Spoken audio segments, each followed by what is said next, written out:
Well, it's so great to have you. Thank you for coming on today. I've been a huge fan for a long time. Thank you. And I know you've been on this journey for quite a while, but I would love to start with what inspired you to launch Drunk Elephant. What were you doing before? And then we'll get into present day.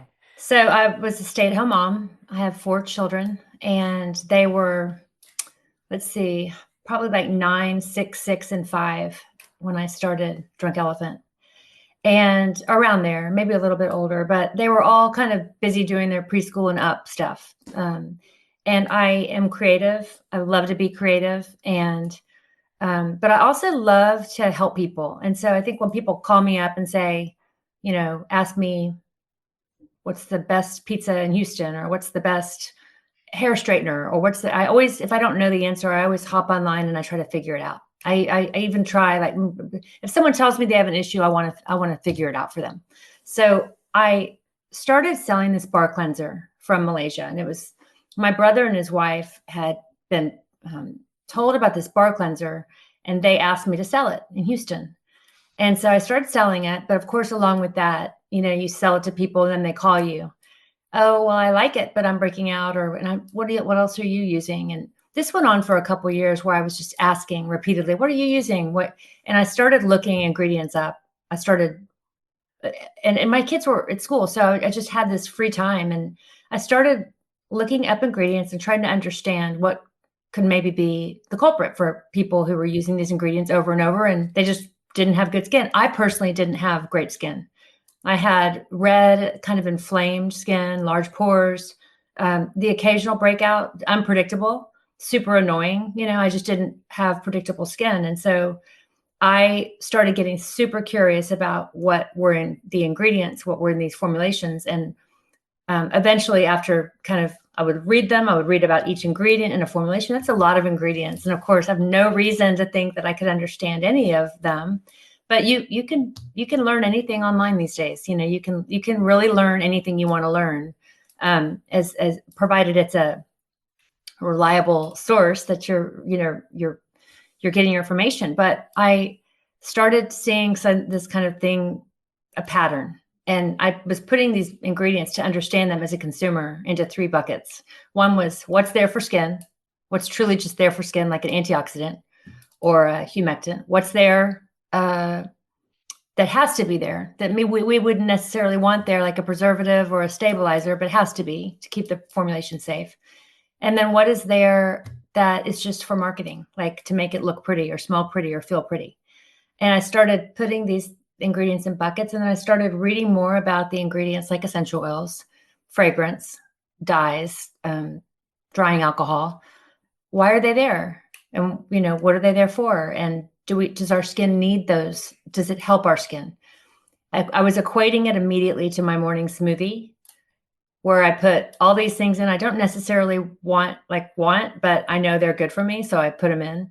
I would never think to color it or to make it smell pretty if it didn't help me.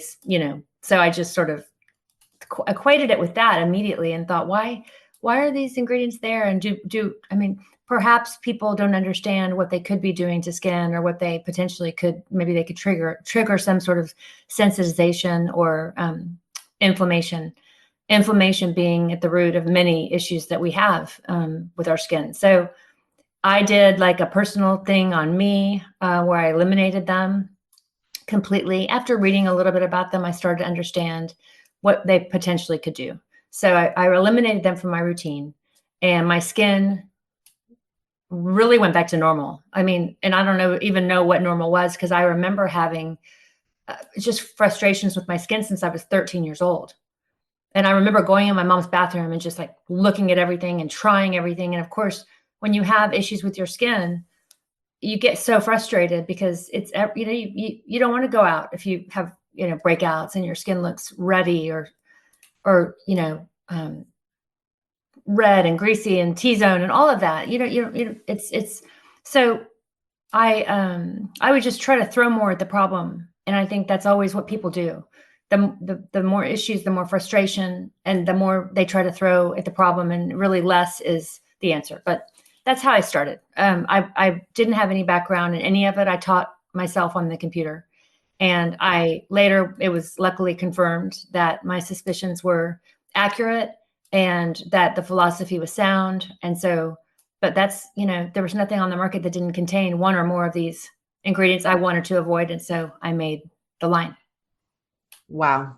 So what I was first struck with when I discovered the brand, which was like, I don't know, I don't probably 7, 8 years ago, if that's was you had a list of like pr things that are never going to be, in them. And that was now it's everywhere, everything is clean. And I say that because not everything that's as clean is really clean.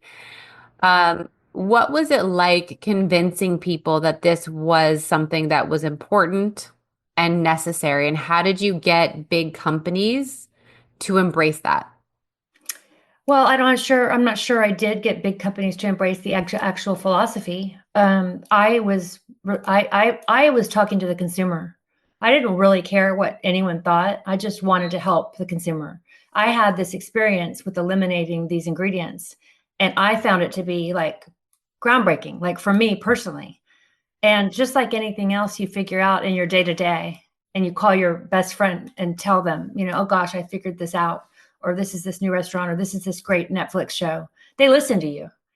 And that's really how I wanted to build the brand. I didn't think about in terms of convincing anybody because frankly, like I knew that all the brands out there didn't agree with me. They were already out there and they certainly didn't appear to agree with me, but I really didn't my focus was on the consumer always, and it still is.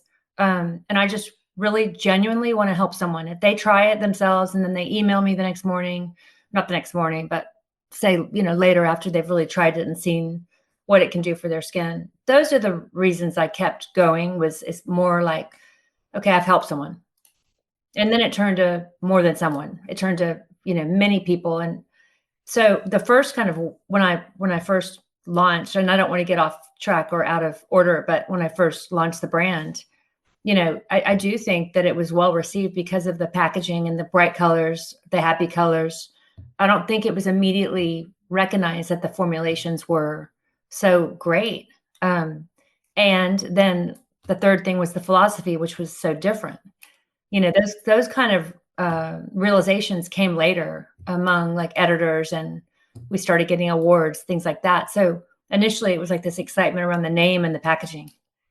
And I had to prove myself after that. But, the consumer came back and said, very like it was well received. They wanted something a little different. And I think it represented kind of a hope that people hadn't tried before. I feel like we are in a culture, and it's not, it's something I think about too, of virality. Like everyone who launches is hoping for that viral moment, and they think that that wind is going to carry them through all the way.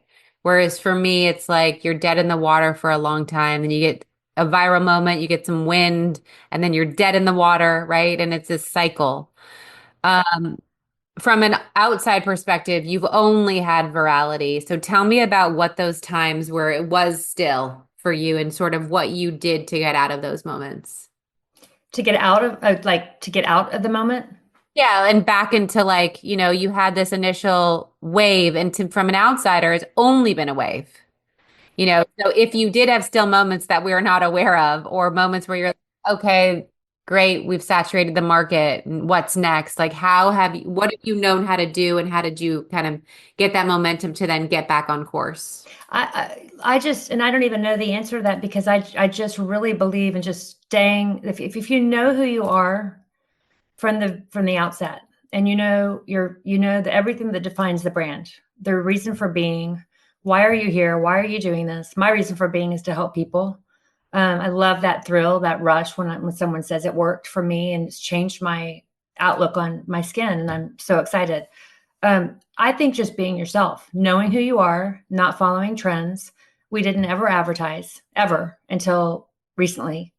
And so the viral moments were all authentic, organic moments that came from people loving the brand, consumers loving the brand. And so those you don't worry about those because those are more sustainable and they're real. And so those are people who are using it, loving it, and telling their friends. That's the kind of spread you want. when you have a viral moment with a paid influencer, which I don't know that we've had. The viral moment with an influencer came recently, and it was TikTok, and it was exploded, with the drops. That was initially that was not paid for. That was we sent her the product, and then later on, it became more of a paid influencer situation. I I appreciate every single influencer who's ever talked about the brand. But for me, I like authentic, organic, just them discovering it on their own, using it, and really like having it make a difference in their life. Like these drops I use every day, and I really, truly, I like that kind of sharing so much because it's it's organic, it's real, and that's how we built the brand, and I think that's how you sustain it. But I don't really know how to answer like when it's kind of slowed down. I think I like it. That sounds crazy, and I'm not just saying that. I kind of like it because I think it gives you a chance with things so much going on, so everything's so busy. It just gives you a chance to kind of reset. It's not scary. It's okay when sales are like up here, inflated a little bit. Maybe it is because of a viral moment. It's just okay to reset and resettle and go, okay, this is where we are. And let's not forget who we are. And let's go back to square one, which is put the consumer first, be who we are. Don't try to, don't change and try to panic and say, oh, this new brand's coming up. Let's do what they're doing. Or there's a trend. We got to get on the trend right away. I mean, I just don't believe in that. So I think that's been easier to sort of weather those ups and downs that you have as a brand, because I think it's life. Yeah, for sure. I'm glad to hear you say that because I think the idea that something is not moving or it is a slow can definitely cause panic. And then you're sitting there trying to like just plug the hole in the boat without like a bigger strategy. Right. And I think when you know who you are, it's true in life too, if you think about it. When you really know who you are, it doesn't rattle Yeah. you as much. Yes, for sure.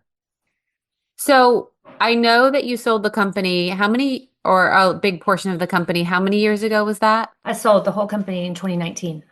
Okay, so I remember that moment and going, hallelujah, look at what a woman can do. Uh, Oh, and I know Jolie Hunt, so yes. she was having her celebratory moment and helping, whatever she did on that part. But I'd love for you to talk through the emotional arc of stay-at-home mom, launches something herself to the exit that you had, and you know, where are you in that journey now, mentally and also like, clearly you're still passionate and there. So I'd love to hear about that sort of arc. I think in the beginning, first of all, I'll tell you, it made me so happy creating it. And it was so fun for me. It really didn't feel like hard work. I look back and I'm like, what? I guess it was really hard. I guess I went and did that and I did that and I did that. And I guess it was 24/7 hard work. I stayed at home with my kids during all those years. I never had an office except for way later, but it was only an office I would visit. And that's true to this day. I just go in when I have to film something, or I go in when, um, I've got to meet with somebody. But really, I like to work from home. I'm most creative at home. It was so fun. It was so exciting. It was so fun, like kind of I'm from Houston, so I was outside the industry.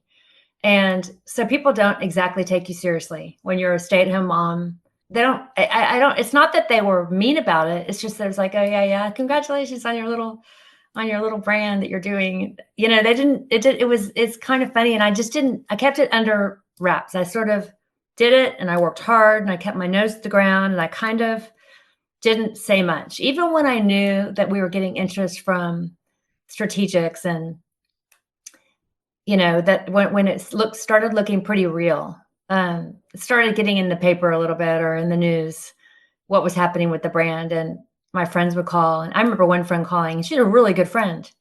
She was like, this is really weird that I've got to call you and ask you this question, but is this real? Is this actually happening? And I was like, it is. She's like, why don't you talk about it? I feel like I had a secret and I knew that it was doing well. And I didn't ever try to sell it to my friends. And I didn't, and I still don't really talk about it very much with people because it's my work, but I would say that, leading up to the sale, and it gets more complicated because more people get involved. The beginning for the first 3-4 years really was like 4 of us. I'm not even exaggerating. It was just a little tiny tight knit group.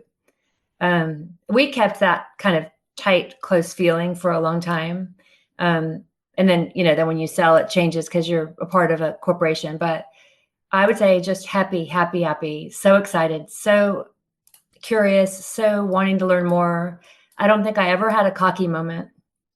I always felt that it could end tomorrow.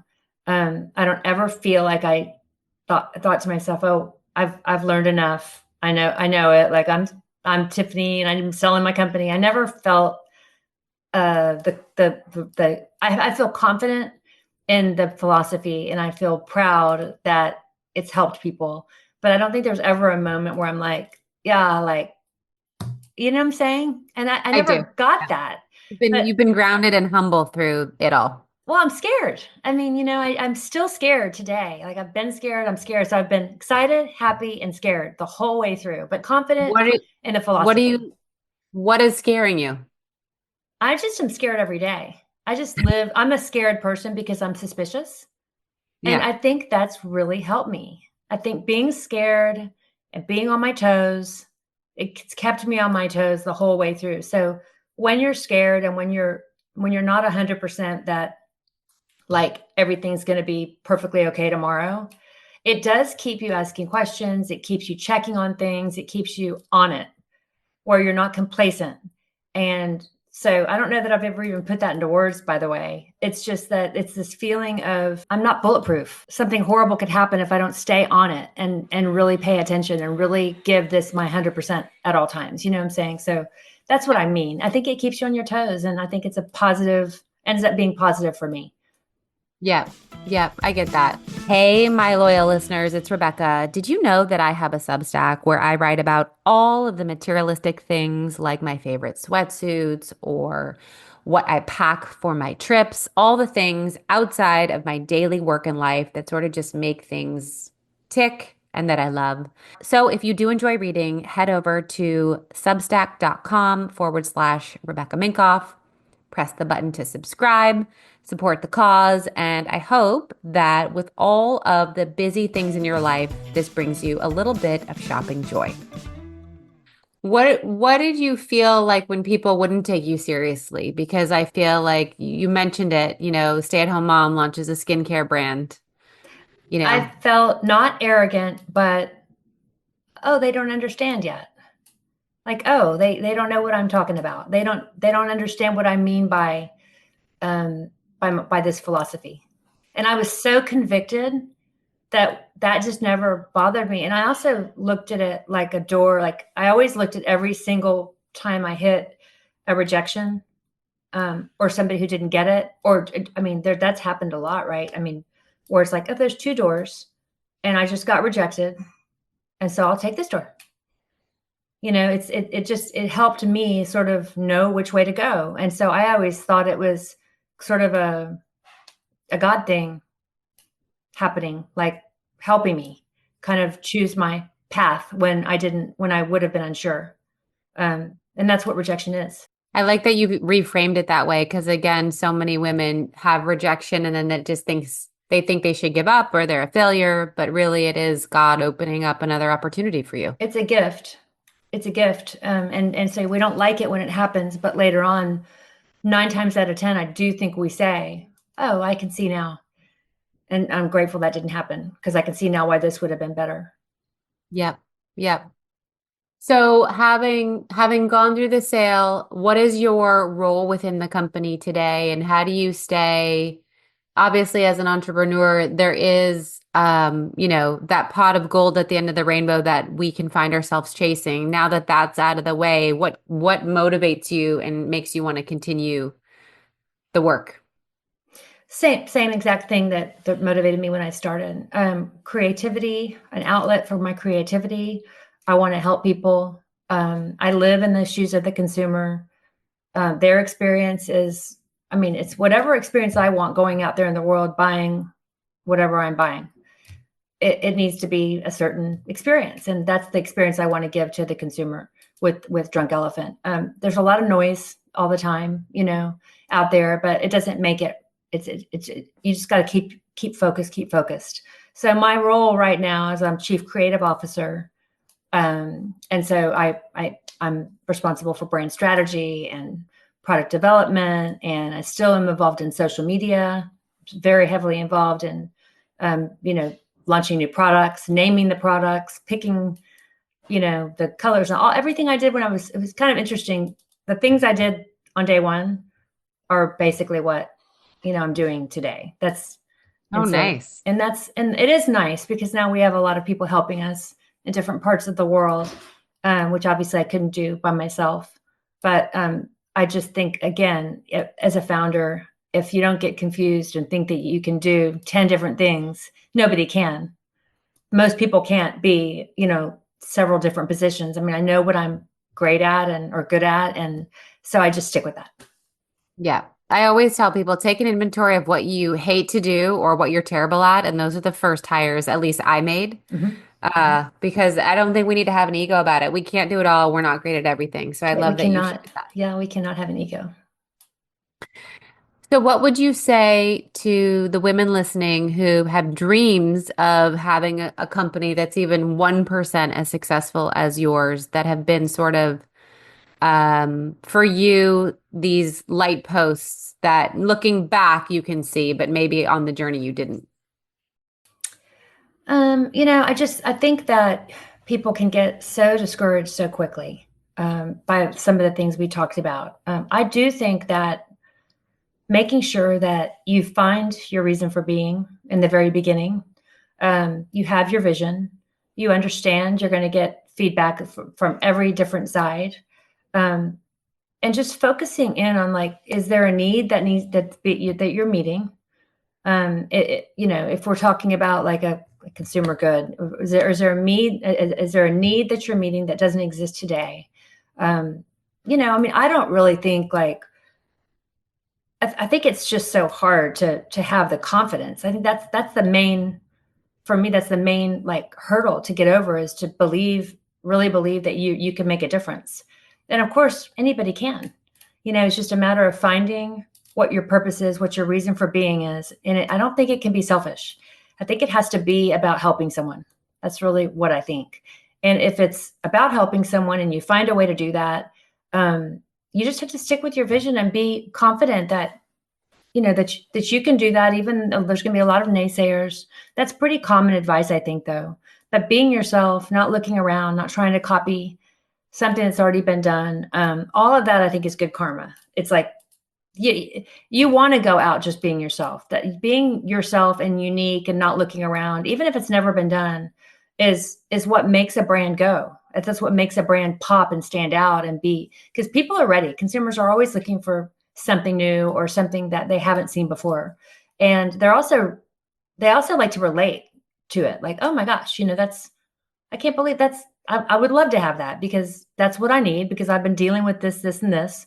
And so I don't know if that's very clear advice, but that's just kind of looking back on my journey. I mean, I don't think I really listened to the naysayers as much.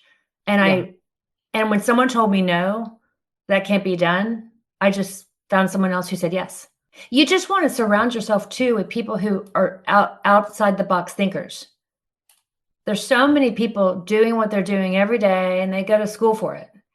And Yeah. they've learned it, but they've also learned what everyone else in the world's learned. I just think that really helped me, is not going to school for it.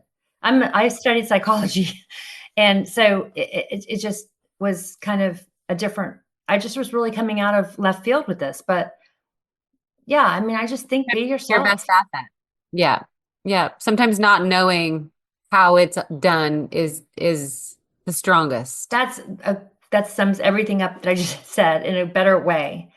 Not knowing what I didn't know really helped me. Not not looking into who all the competitors would be or anything like that, not trying to figure out, who was already out there. I just kind of knew that this philosophy wasn't out there. And so, but yeah, you said it very well there. It's just kind of like not knowing, not realizing how hard it is to launch a brand. I don't think I would have done it if I knew. Yeah. So was it hard when you things got busy and your kids were like, "Wait, we had a mom that was here all the time and now she's working." Like what was that change like for you and them? It was great. It was really a great change for all of us because I was busy and I was happy. And I understood that when I was with the kids, it was like, I would have these moments with my kids where it's like, I'm here looking in their eyes. They've got my full attention. And, kids just don't always like to sit there and talk with you.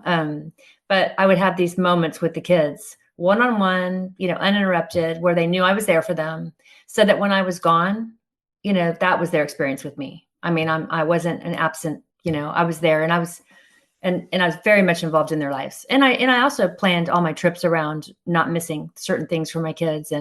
But I do think it made them more independent. I think it taught them something I couldn't have taught them myself on my own if I tried on purpose. It just is this discipline, independence. They're strong kids, and they saw what hard work can do. And I think that they're confident kids. And so I don't know if I found a balance with them that showed them I was there no matter I would drop anything, no matter what to be there. But they ended up really strong and independent. And that was a concern of mine. It's just kind of like, how is this gonna, every time I leave town, there's a little drama or something. But you handle it as they come and they know that they come first for me. So Yeah, there's that. I love that. So my last two questions that I ask all my guests, and one you might already feel you answered, is a piece of advice that you'd like to pass on to anyone listening that either someone gave to you or that you learned the hard way. I would say when you're building a brand and even going through life, when something bad happens or you have an issue that needs to be dealt with, I mean, someone gave me this advice one time, and I just took it with me all the way through. And it was like, put it on the table for everyone who's involved. Like if there's, you have a designer involved and you have a head of sales involved and you have this person involved and you're aware of this issue going on, but you don't tell everybody because you think you can fix it. And that applies to so many situations, by the way. But I remember it was this entrepreneur, one of my first bosses ever, who told me this. And he was like, always when there's an issue, put it out there right away because all of these heads can work together to solve it. You don't ever want to hold something back because you're talking about now other people too that it may be affecting. So it's kind of advice like that, but just like put stuff out, ask for help. Nobody knows it all, and things do happen that you can't manage yourself.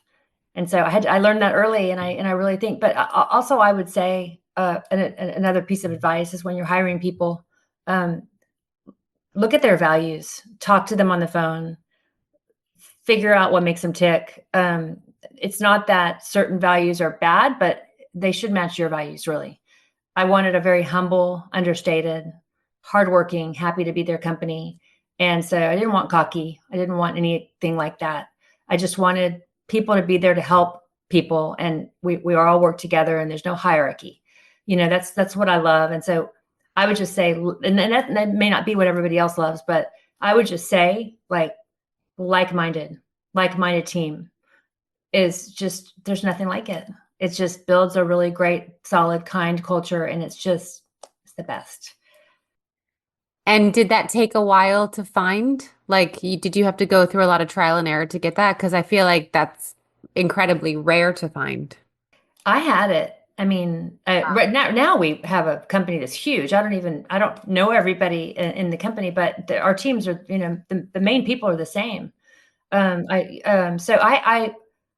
I just thought it just takes time. It's just talking to people on the phone and really listening to them. Some people you may like, but you realize they don't have the same outlook as you or the same, worldviews as you on certain things. And so it's just taking time. And mainly the people would come to us and they're people who already love the brand and they're already completely, in with the philosophy, and they believe in the brand. So it was easy for me to do because people wanted to work with the brand. They were excited about it. But I could just talk to people and tell right away. And we ended up with this very, easy, dedicated, devoted team. And they were my first priority and along with the consumer. And so it worked so well that way. And I just think it's valid advice just to it's so important to hire like-minded people. Yeah, I love that. My last question for you is, what would we be surprised to know about you? Uh, let's see. That I couldn't balance a checkbook if I tried. I'm just not a financial person at all. I Oh am the my, worst and I just know it. And so I just don't even let myself go there. I'm so so who helped you for disorganized. growing? Who helped you like figure out how to be profitable or like all that? Who was that So person? I will tell you that so I ended up profitable the first year because I Okay. didn't, and I really to this day still think it's because I just put the customer first. I just highest quality, best products, great. Everything I chose was top of the line for them. And they knew it and they bought it. And then I was profitable. It just worked. My brother-in-law is the one who was with me for the first 2 years. And he and his little brother managed the books. I didn't touch them. And then when we got into Sephora, I brought my brother on board. And because I knew that now it's going to be even a bigger deal to try to, network and do all these things that I'm not great at. And then he took it from there. So people I trusted. And those were really, there's only 3 or 4 family members who ever worked at Drunk Elephant, but people I trusted in the very beginning so that I knew that I didn't have to worry about that. And I don't necessarily suggest working with family, but in my case, it was really great because we weren't vying for the same, we all had our deal that we did. And so it was ended up great for me. It was almost catastrophic for me with my brother-in-law, which we're very close. We didn't have a falling out, but in the beginning, he didn't know it was going to work. And he had invested all this money and he thought it wasn't going to work. And I thought it was. And we ended up working it out and then it worked. So it was all good. But yeah, I just know what I don't know. But that's what I'm disorganized with that kind of thing. And I can't get near it. Yeah, yeah. I that's not my favorite area to play either, so I'm right there with you. Uh-huh. So you mentioned before we started recording, you have some exciting launches. What's coming up? So I do have a cleanser that's coming up. That's it was kind of a funny. I was just kind of talking to my husband one day and asked him what he shaved with because he just uses whatever is right in front of him. He doesn't really care. But he was like, I mix Slay and Bestie together. And Slay is like my makeup remover and Bestie is like my cleanser. And he's like, I took some Slay one day, but then it was too much. So I mixed in this Bestie and now that's what I use to shave with. And Yeah. I was like, that's great. We don't have a cream cleanser like that. That's kind of has the moisture and we have one or the other, but we don't have both. So is a kind of a marriage of those two. And it's just more of a creamy, cushiony cleanser called Mellow because his skin's just, it's like, it's angry when he used a certain kind of, shaving cream, but then it mellowed out. But Mellow Marula is the name of the cleanser. And he's I so love that. mellow and he cracks me up. He's just, that's his personality. So it's called Mellow. Yeah. I love it. I love it. And so I'm sure Drunk Elephant can be found wherever, but if people want to get to know you more, where can they find you, follow you, listen to you speak? I've done a lot of podcasts. I don't do any kind of speaking engagements at all, but I have done a lot of great podcasts. And each one, whoever the host is, brings something different out that I've never said before. So there's a lot out there on that. And then there's information on the website and on social media as well. YouTube, I think there's a lot of recordings too. So yes. Well, thank you for coming on today. It was so lovely to meet you. You And too. Thank you so much for having me. I just wanted to thank you guys for listening to today's episode. I also want to ask you to rate and review the show wherever you listen to podcasts. I know it's a pain in the butt, but it actually helps with search and algorithms. So if you love this podcast, it is an easy way to get it more visible and out there. I also want you to follow me on Instagram at Rebecca Minkoff, at RM Superwomen, and be sure to check out my book, Fearless, The New Rules for Unlocking Creativity, Courage, and Success. Thank you again, and you will hear from me next week.